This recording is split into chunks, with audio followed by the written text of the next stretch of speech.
Tema renungan malam ini adalah bacalah, renungkanlah, dan taatilah. Yang terambil dari Injil Matius pasal 4 ayat 1 sampai dengan 11, khususnya ayat 4, 7, dan 10.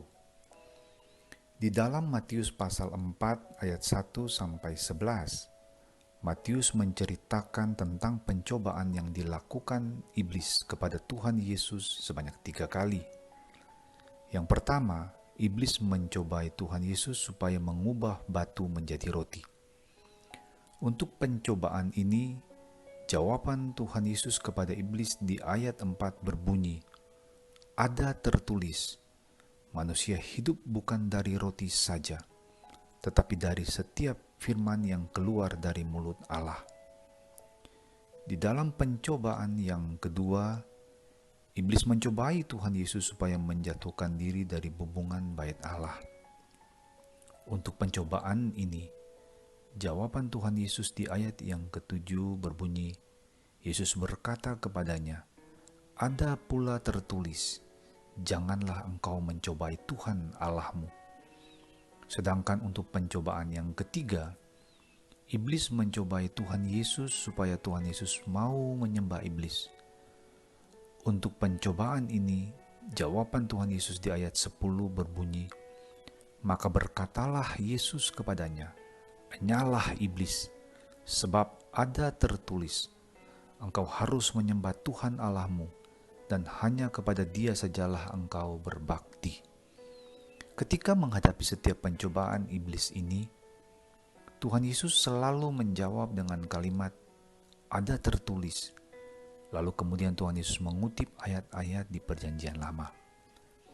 Lalu firman Tuhan menceritakan bahwa Tuhan Yesus menang menghadapi semua pencobaan tersebut. Ada pertanyaan yang menarik. Mengapa Tuhan Yesus menang menghadapi semua pencobaan iblis? Karena Tuhan Yesus menggunakan firman Tuhan melawan pencobaan iblis. Mungkin demikian.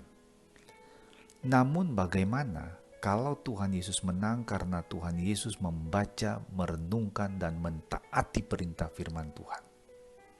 Contoh, ketika iblis melancarkan godaannya yang pertama untuk menjatuhkan Tuhan Yesus, Tuhan Yesus tahu kebenaran firman Tuhan untuk menghadapi pencobaan seperti itu. Lalu Tuhan Yesus mengatakan firman Tuhan tersebut kepada iblis. Ini loh yang diajarkan oleh firman Tuhan, bahwa manusia hidup bukan dari roti saja, tetapi dari setiap firman yang keluar dari mulut Allah, dan saya mau mentaatinya. Dan Tuhan Yesus pun mentaati firman Tuhan itu, sehingga iblis berkata di dalam hatinya, "Wah, gagal deh, karena dia mentaati perintah firman Tuhan." Demikian halnya dengan pencobaan yang kedua dan ketiga. Sebenarnya, apakah tujuan dari pencobaan iblis kepada Tuhan Yesus dan semua anak-anak Tuhan? Supaya kita melanggar perintah firman Tuhan atau tidak taat kepada perintah firman Tuhan.